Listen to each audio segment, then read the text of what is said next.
רציתי לספר עוד סיפור אחד. עוד סיפור אחד שהוא מאוד ובזה אני חושבת שאני אסיים. אני פשוט... טוב.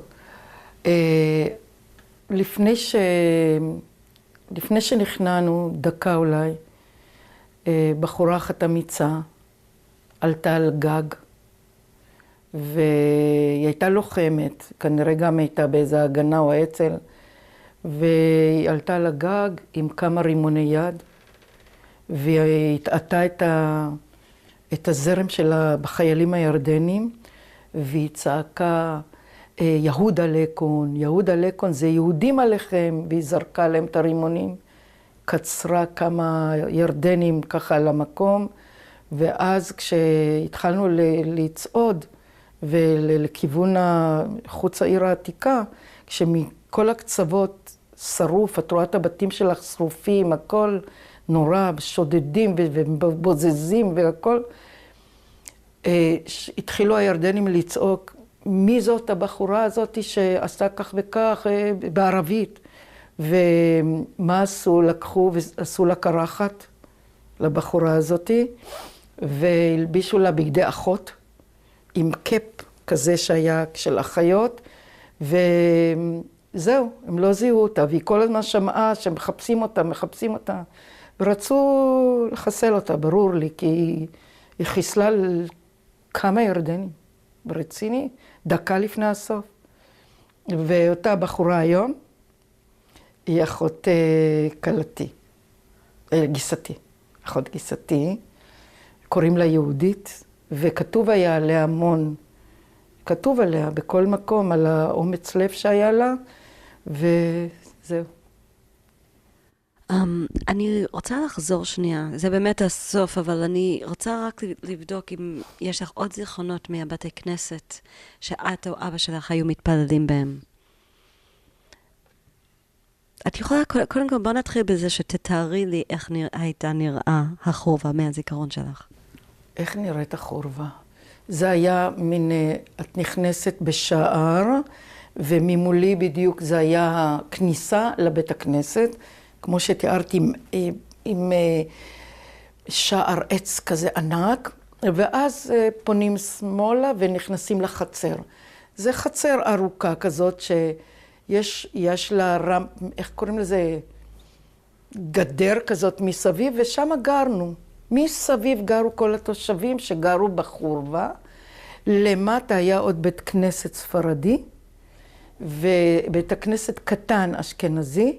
אבא שלי היה מתפלל בעיקר בבית הכנסת הספרדי, ולא הייתי כל כך שם, אהבתי יותר להיכנס לחורבה, לראות את הפאר עם המנורות האלה וכל היופי הזה, זה פשוט, כן. מתי את היית הולכת לבית כנסת?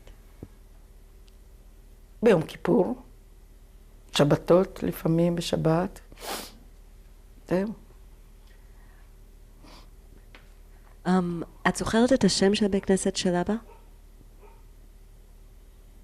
לא. בית הכנסת קטן, אני זוכרת איך הוא נראה ממש קטן. צנוע, וגם בית הכנסת של האשכנזים צנוע, אבל לעומת הדבר המהודר הזה של החורבה. מה היה, כשאת אומרת הוא היה קטן, תתארי באמת את הבית כנסת של אבא.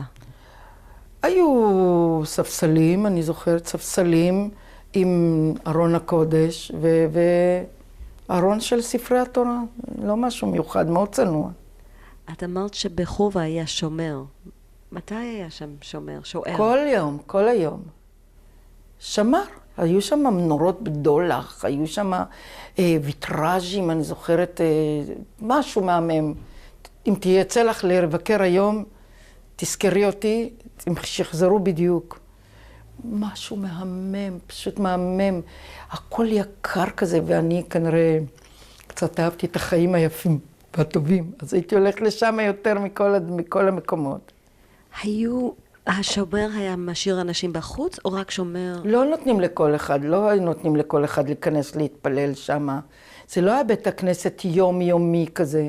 זה היה נפתח בעיקר למבקרים, זה היה נפתח למתפללים, אבל לא מאנשי העיר העתיקה. זה אני זוכרת טוב.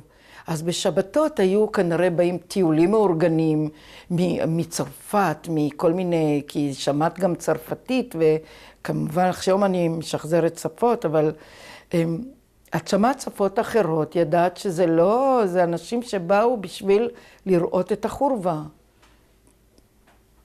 אז את היית יכולה להיכנס מתי שאת רוצה? אני כן, אנחנו מאוד אהבתי להיכנס. והשומר הכיר אותנו, גדלנו שם, הייתה שם גם חצר כזאת שהילדים היו משחקים בחוץ, ילדי הזרים גם היו מביאים ילדים, היו גם איזה מדרגות, אני זוכרת, מדרגות שפונות לחלונות של העיר העתיקה. ואני הייתי יושבת במדרגות למעלה, מציצה ושומעת, היו ויטראז'ים, הייתי מציצה בתוך הויטראז' ולראות את האנשים ששרים. זה אני זוכרת טוב. את זוכרת את הכותל מהילדות שלך? כן. היינו עוברים עליו, אני אומרת, כל פעם היינו עוברים דרכו. היינו תוך כדי משחק. זה היה משהו קיר קטן, כמו שהיום הוא נראה, אבל שיפצו ושחזרו ועשו. כן, ואני זוכרת שבימי כיפור, בשבתות היו נוהרים לשם אנשים ומתפללים. אני זוכרת את זה, אבל לא ייחסתי לזה משמעות נורא מיוחדת. מה שזכור לי, לא ייחסתי לזה משהו מאוד מיוחד. את זוכרת משהו מחגים אחרים חוץ מראש השנה ופסח שסיפרתי? אני זוכרת את פורים. מה היה? שהיינו עושים משלוח מנות, אחד לשני, מתחפשים, שבמה שכבר היה להתחפש עם כל מיני סמרטוטים שהיינו משתמשים בזה, לא היה לקנות תחפושות. מה שאמא הייתה תופרת קצת פה ושם בידיים, הולכים מאחד לשני ועם מסכות, מביאים משלוח אחד לשני, זה היה יפה, באמת היה יפה. לא רק אנשי החורבה, גם אנשים שגרו מחוץ.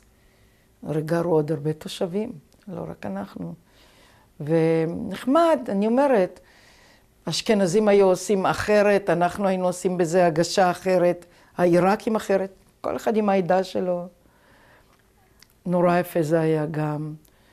אני זוכרת, יום כיפור זה היה יום, מה זה יום, היה בית הכנסת מלא, החורבה, מלא וחזנים, אחד אחרי השני, עם קולות. ובאמת המוני האנשים היו צריכים לעמוד בתור, אני זוכרת, להיכנס לבית הכנסת. ואנחנו זכינו, ישבנו במדרגות, שמענו את הכל וראינו את הכל. כן, זו הייתה זכות גדולה לגור בחורבה, בחצר החורבה. באמת. זכות, זה היה המקום. הכי יפה, הכי מפואר, הכי... חוץ מהבית שלי. השכנים הערבים, היו להם חגים שאת זוכרת?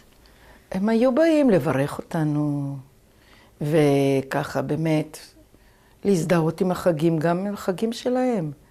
עיד פיטר, איך קוראים לזה? העיד פיטר הזה, כל מיני חגים שלהם גם. היינו באים עם צלחות, מאפה, מברכים, זה היו יחסים באמת. מה זה אהבנו אותם? הנה, מה שסיפרתי, זה היה, איך אומרים, התשורה שקיבלנו מהיחסים היפים האלה. אני מספרת את זה בהרבה מקומות, וזה הרשים אותי מאוד מאוד. יש שאלה על הספציפיות, כאילו האוכל שלהם, כשהם היו מביאים לכם, או בחתונות שלהם, היה מותר לכם לאכול את זה? תלוי מה. תלוי מה. אם זה אוכל מבושל, למשל, אז אבא שלי הוא היה דתי, היה אומר שזה טרף. אבל עוגות, אני חושבת שכן אכלנו. פיצוחים שהיה בשפע, וכל העוגות האלה, אני חושבת שכן. אני לא יודעת איפה זה, אני יודעת שזה שלי. אז אנחנו נחכה שנייה, זה יהיה עצור, זה הפלאפון. אני פשוט חשבתי שהשארתי אותו באוטו. לא סגרת, נו. לא, אני חשבתי שהוא באוטו, אבל לא מצאתי אותו בתיק. אז עוד שנייה זה ייגמר, ואז אנחנו נמשיך, ואני כבר אתאר לך מה אנחנו עושים. זהו סיימנו, ובסוף כל רעיון אנחנו משחקים משחק קצר. לא קצר, ממש קצר. אני אומרת משהו, ואת אומרת את הדבר הראשון שעולה לך בראש. אז איך קוראים לך? קוראים לי סרי מזל. מה הריח של עיר עתיקה? הריח? ריח של בישולים, ריח של שוק, ירקות, פירות. מה המראה שבשבילך, אם את היית מציירת ציור היום, זה הציור של עיר עתיקה? ציירתי. אז מה ציירתי? ציירתי כותל עם אנשים שעומדים ומתפללים בכותל. מה הדבר הראשון שהייתי מציירת לעצמי היום? את הבית הכנסת הגדול. מה הדבר שאת הכי מתגעגעת עליו מהחיים שלך בעיר עתיקה? לשוק. מה הצליל של עיר עתיקה? המנגינה. החזנים, זאת המנגינה ששמעתי מבית הכנסת, ובליל שבת היו עומדים גם בחורים צעירים למעלה, בקומה השנייה, ופוצחים בשיר, שירי שבת. זה מה שאני זוכרת טוב. מה הדבר שהכי עשה אותך שמח בעיר עתיקה? המקום או הזיכרון? החגים. זהו, החגים, אך ורק. כל היתר זה היה לא טוב. מה הצבע של עיר עתיקה? הרבה צבעים, כי השוק היה צבעים בלי סוף. ושוב, אני חוזרת ואומרת, בתוך הבית שלי אין שום צבע.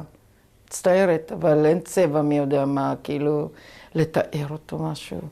אבל יותר בחוץ, השוק, בית הכנסת, כאילו, ההגבלה הזאת, זה בית כנסת וזה שוק. היה גם יהודים היו בשוק. גם יהודים מכרו בשוק, זה לא רק ערבים. אז יש לי צבעים, כן. תודה רבה, מזל, על כל השיתוף שלך. שמחה שעשיתי ושתיעדתם את זה, ואיך זה יבוא לידי ביטוי?